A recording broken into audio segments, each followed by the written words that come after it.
5:34 now. The Inflation Reduction Act is now law of the land. And all new this morning, we're taking a deeper dive into what's actually in this law. I spoke with Phoenix Mayor Kate Gallego on how this is going to impact our city. Here's just part of our conversation.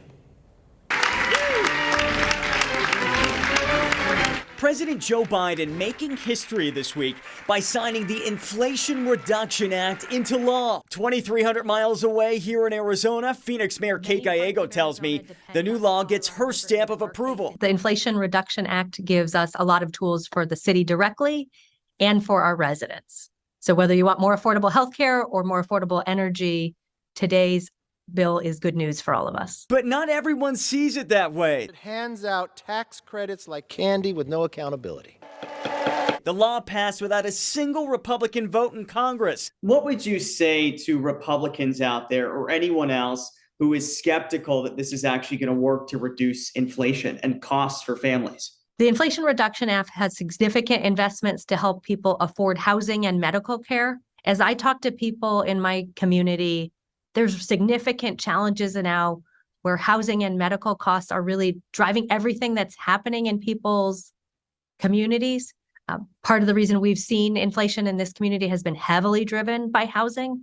And so we have to make strategic investments in these areas. We also have to support people who are really struggling, often through no fault of their own. So what's actually in the Inflation Reduction Act? We crunched the numbers, and here are just some of the highlights. The package, with an estimated $740 billion price tag, includes capping out-of-pocket prescription drug costs for seniors on Medicare to $2,000 a year. It also extends health insurance subsidies to some 13 million Americans to help them afford coverage. It's also seen as the largest federal effort to fight climate change, investing more than $300 billion in adding more wind and solar power, tax credits for electric vehicles, and more clean energy jobs. It also creates a minimum 15% corporate tax rate for big business.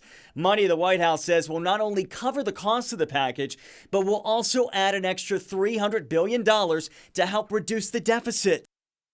I also spoke to the mayor about our ongoing drought. She told me the city actually has a pretty diverse water supply, which definitely helps, but she knows that there are ongoing issues we're all going to have to conserve and cut back. She told me she thinks the $4 billion that's part of this legislation to help with droughts here out west could really be a game changer.